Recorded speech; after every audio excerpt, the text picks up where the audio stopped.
वृष लगन मंगल देव सप्तम भाव में। जय माता की मित्रों, हम लोग वृष लगन में मंगल देव के पाठों का ही अध्ययन कर रहे हैं और आज बात करते हैं वृष लगन में अगर मंगल देव सप्तम भाव में हो यानी वृश्चिक राशि अपनी राशि पे विराजमान है तो कैसे फल प्राप्त हो सकते हैं। यात्रा को आगे बढ़ाते हैं और जो पाठों का नियम है उसी अनुसार चलते हैं। वृश्चिक राशि के अंतर्गत विशाखा नक्षत्र का चतुर्थ चरण आएगा जिसका स्वामित्व गुरुदेव को प्राप्त है। उसके बाद में अनुराधा नक्षत्र का चारों चरण आएंगे, उसका स्वामित्व शनिदेव को प्राप्त है। ज्येष्ठा नक्षत्र के चारों चरण आएंगे, उसका स्वामित्व बुध देव को प्राप्त है।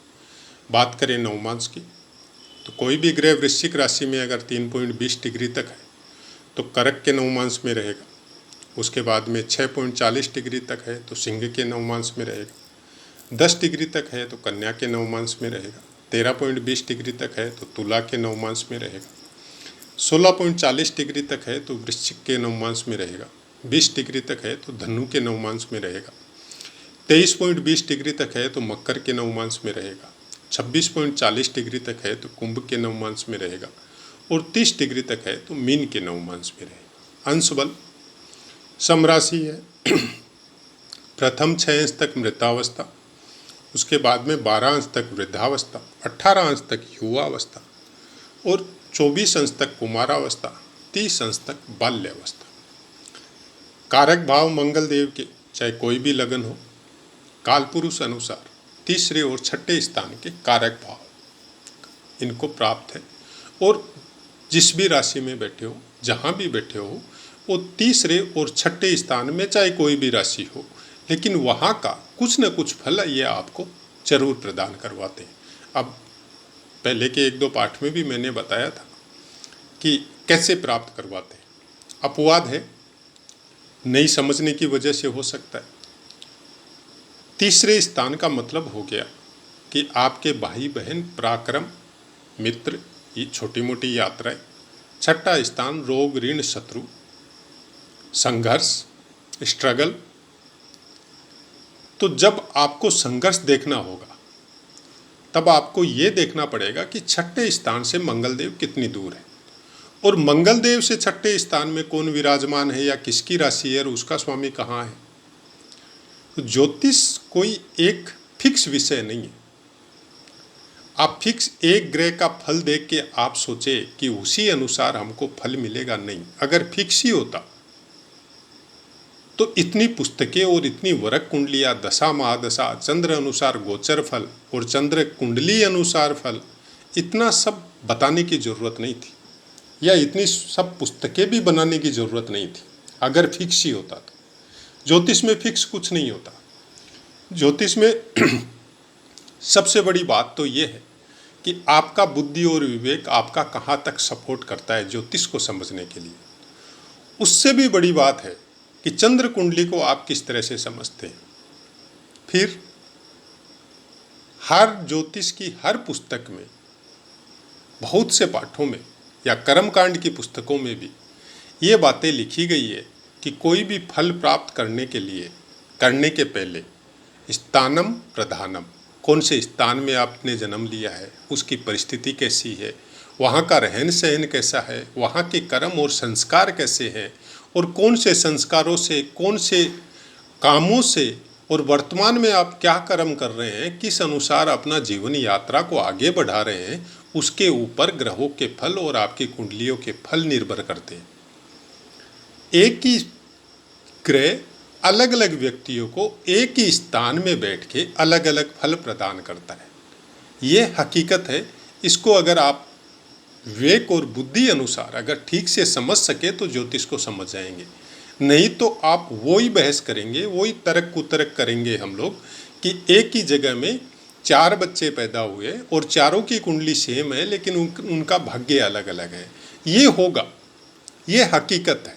एक बच्चा पल रहा है जिसके घर में वेद पाठ होता है, सुबह शाम भगवान की आरती होती है, अच्छे संस्कार है, माता पिता के अच्छे संस्कार है और उनसे ओतप्रोत होके वो अपनी जीवन को अग्रसर हो रहा है, आगे बढ़ रहा है, उसका बचपन उसी संस्कारों में बीत रहा है।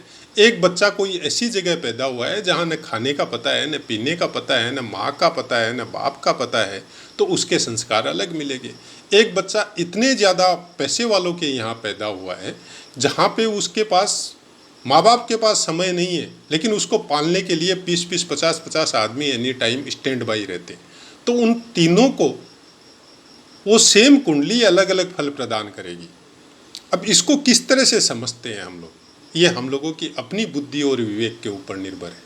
हमेशा ये ध्यान में रखिए कि जब भी आपको किसी का फलादेश करना हो तो उस आदमी के विषय में ज़्यादा नहीं तो कम से कम आपको 10% जानकारी होनी बहुत ज़रूरी है, और वो आदमी आपके सामने होना ज़रूरी है। उससे बात करके, उसके शरीर की बनावट से, उसके रहन सहन से हम लोग आधा घंटा 1 घंटा में भी बहुत कुछ जान सकते हैं कि ये इंसान कैसा है और वर्तमान में किस तरह से कर्म कर रहा है। ये भी ज्योतिष का ही सब्जेक्ट है। शरीर के लक्षणों के द्वारा बहुत कुछ जानना, शरीर की आकृति के द्वारा जानना, बैठने की स्टाइल के द्वारा जानना, बात करने की जो उसकी तर्क शक्ति है, या बोलने की जो तर्क शक्ति है, या लिखने का जो उसका तरीका है, उसके द्वारा हम लोग ये पकड़ सकते हैं कि इसकी कुंडली में कौन से ग्रह ज़्यादा एक्टिव इसके ऊपर है और किस तरह का फल इसको प्राप्त हो रहा है। तो ऐसा है मित्रों, हमेशा नहीं बोलते हैं हम, कभी कभी ये सब बातें पाठों में बोलते हैं जिससे आपको सुविधा, आप समझ सके कि ज्योतिष क्या है और फलादेश किस तरह से किया जा सकता है। वृश्चिक राशि मंगल देव की अपनी राशि है, और यहाँ पे जब मंगल देव विराजमान है तो सबसे पहले तो आप ये देखिए कि मंगल देव बल के कारक है। बल का जो फिजिकल फिटनेस, जिसको फिजिकल बल बोला जाता है, शारीरिक बल, उसके कारक मंगल देव है। और यहाँ पे बैठ के ये लगन को भी देखेंगे तो आपके दिमाग में या आपके शरीर में एनी टाइम कुछ गर्मी की मात्रा या कुछ बल की मात्रा इस तरह से होगी कि बुद्धि और विवेक के लिए आपको फिर आपकी कुंडली अनुसार लग्नेश को या बुध को देखना पड़ेगा। 7वें स्थान के कारक शुक्र और गुरु को भी बोला जाता है, तो उनकी प्लेसमेंट आपको देखनी जरूरी है। अगर कहीं से गुरुदेव की दृष्टि इनके ऊपर आ जाए तो ये फिर बहुत अच्छा योग बनता है। लेकिन यहाँ पे वृश्चिक राशि में होके मंगल देव यहाँ पे कुछ गुप्त संबंधों को इंगित करता है, क्योंकि वृश्चिक राशि का एक स्वभाव है जो कम बोलता है, लेकिन जब बोलता है तो टू द पॉइंट बोलता है। इधर उधर की बातें करना वृश्चिक राशि के इंसानों को शोभा नहीं देता है, या वो लोग मतलब पसंद नहीं करते वो सब बातों को। और शरीर से बहुत शक्तिशाली होता है, परिवार का पालन करने वाला होता है, अपनी उम्र से कुछ बड़ा नजर आता है। लेकिन यहाँ पे जब मंगल देव विराजमान होते हैं तो उम्र से बड़ा नजर वाली चीज़ खत्म हो जाती है, क्योंकि वृश्चिक राशि का अपना स्वभाव है और मंगल देव का अपना स्वभाव है। यहाँ पे उम्र से कुछ बड़ा नजर आता है। इसका कारण शायद इसलिए बताया गया है कि अनुराधा नक्षत्र का स्वामित्व शनि देव को प्राप्त है। तो अगर अनुराधा नक्षत्र में मंगल देव विराजमान हो तब ऐसा कुछ हो सकता है कि उम्र से कुछ बड़ा नजर आए, या शनिदेव की कोई दृष्टि मंगल देव पे आ जाए तो फलों को यहाँ पे कुछ बिगाड़ या कुछ न कुछ प्रॉब्लम ये आपको यहाँ पे प्राप्त करवा सकता है। वाइफ से ट्यूनिंग में प्रॉब्लम हो सकती है, लेकिन काम धंधे में नहीं होगी। अगर आप कोई बिजनेस करते हैं, कोई वर्क करते हैं, तो उसमें कोई प्रॉब्लम नहीं आएगी। मतलब ग्रह का अगर खराब फल मिल रहा है तो प्राय कर मिलता है आपकी बॉडी को या आपसे कनेक्टेड आदमी की बॉडी को। आपके काम धंधों में जब भी कोई स्वक्षेत्री ग्रह होता है तो काम धंधों में प्रॉब्लम नहीं करता है, चाहे आपका बिजनेस हो, चाहे आपकी सर्विस लाइफ हो, उसमें इतनी प्रॉब्लम नहीं करता है। फिजिकली प्रॉब्लम हो सकती है। अगर आपकी वाइफ का भी मंगल देव स्ट्रोंग हो तब ये इतनी कोई टेंशन वाली बात नहीं है, क्योंकि दोनों ही स्ट्रोंग होने से फिर वो ऐसा समझ सकते हैं हम लोग कि सेम पावर होने की वजह से वो पावर न्यूट्रलाइज हो जाता है, वो इतना ज़्यादा इफेक्ट फिर नहीं देता है। यहाँ से मंगल देव 10वें स्थान को पूर्ण दृष्टि से देखेंगे। अब यहाँ पे मंगल देव आपके साथ क्या करेंगे, किस तरह का वर्क करवाएंगे आपको। यहाँ पे स्थिर रहना बहुत मुश्किल है, क्योंकि 10वें स्थान में कुंभ राशि है। कुंभ राशि का स्वामित्व शनिदेव को प्राप्त है। तो सबसे पहले तो आप ये देखिए कि आपके शनिदेव कहाँ विराजमान है और किस तरह का फल आपको प्राप्त हो रहा है। अगर शनिदेव थोड़े भी स्ट्रोंग है, शनिदेव का प्लेसमेंट अच्छा है, तब तो मंगल देव का जो खराब फल जो दशम स्थान को मिलेगा वो नहीं मिलेगा। हाँ, कुछ प्रोग्रेस में देरी हो सकती है, कुछ कामों में देरी हो सकती है। यहाँ पे अगर मंगल देव से संबंधित कोई काम को आपने अपनाया है तो आपको चोट लगने की संभावना ज़्यादा हो सकती है। आपके साथ फिजिकल मेहनत इतनी ज़्यादा हो सकती है जिसकी वजह से कोई अंग में कोई हमेशा के लिए कोई चोट लग जाए। तो उन कामों से आपको बचना पड़ेगा, क्योंकि ये इशारा यहाँ पे डायरेक्ट मंगल देव लगन को देख के भी देख रहे हैं। अगर आपने कुछ ऐसे काम अपना लिए जिनकी वजह से, जैसे आप डिफेंस में चले गए या डिफेंस से संबंधित कोई काम कर रहे हैं या खेल कूद से संबंधित कोई काम कर रहे हैं, तो वहाँ पे आपको इस तरह की चोट लग सकती है जो हमेशा के लिए स्थायी हो जाए। सपोज मेरे हाथ में कोई चोट आ गई या मेरे पैर में कोई चोट आ गई और वो ठीक भी हुई तो इस तरह से हुई कि कुछ न कुछ वहाँ पे प्रॉब्लम हमेशा के लिए रह गई। अब वो पूरी तरह क्लियर नहीं हो सकती, सेम एज इट इज़ वैसी की वैसी नहीं रह सकती जैसी चोट लगने के पहले थी। तो ये चीज़ें आपको ध्यान रखनी पड़ेगी। आठवीं दृष्टि से देखेंगे आपके दूसरे भाव को, तो यहाँ पे आपके धन को खर्च करवा सकते हैं। कहाँ खर्च करवाएंगे? ऐश और भोग में करवा सकते हैं। आपके शरीर के, आपके सेल्फ पे, आप अपने शरीर को और ज़्यादा स्ट्रोंग बनाने के लिए उसमें कर सकते हैं। खाने पीने में कर सकते हैं। बुध देव की पोजीशन कैसी है उसके ऊपर बहुत कुछ डिपेंड करता है। लेकिन यहाँ पे 12वें स्थान का स्वामित्व भी मंगल देव को प्राप्त है। तो ऐश हो, भोग हो, घूमना फिरना हो, कुछ इस तरह का काम जो बहुत बड़ा, मतलब आपका कुछ इस टाइप का सर्कल है दोस्तों के साथ, या फीमेल दोस्त कुछ ज़्यादा मात्रा में है तो उनके साथ खर्चों की मात्रा आपकी कुछ ज़्यादा हो सकती है। तो वो सब काम से आपको बचना पड़ेगा। यहाँ पे बचने का चांस सबसे अच्छा है कि आपकी चंद्र कुंडली अनुसार मंगल कैसे बैठा है, या फिर शनिदेव की पोजीशन कैसी है, या गुरुदेव इनको दृष्टि दे रहे हैं क्या, कौन से ग्रह की युति है। तो ये सब चीज़ें, अकेले मंगल देव से कुछ नहीं होने वाला। अकेला मंगल देव अगर कुछ, मंगल ग्रह कुछ खराब फल भी आपको प्राप्त करवा रहा है और बाकी ग्रह अगर सपोर्ट कर रहे हैं और बहुत अच्छी मात्रा में सपोर्ट कर रहे हैं, तो उस बल को वो फिर ज्ञान में कन्वर्ट करते हैं, फिर बुद्धि और विवेक में कन्वर्ट करते हैं, तो फिर बहुत अच्छा फल प्राप्त हो सकता है। यहाँ पे अगर गुरु की दृष्टि इनके ऊपर आ जाए तो बहुत अच्छी बात है। ऐसा इंसान फिर ज्ञान के द्वारा अपने बल को बुद्धि में कन्वर्ट करके, ज्ञान में कन्वर्ट करके बहुत ऊपर उठ सकता है। लेकिन अगर कोई अच्छी दृष्टि नहीं है तो फिर मंगल देव से आपका अपना बचाव करना पड़ेगा। वो किस तरह से बचाव करें? आपको अपनी ऊर्जा को गैदरिंग करके नहीं रखना है, आपको फिजिकली हमेशा मेहनत करके रखना है। चाहे आप खेती बाड़ी के काम से संबंधित हो, चाहे आप मतलब एक्सरसाइज से संबंधित हो। मतलब आपको एक नियम बनाना है कि मेरे को 2 घंटा या 1 घंटा, 10 मिनट 5 मिनट से कुछ नहीं होने वाला।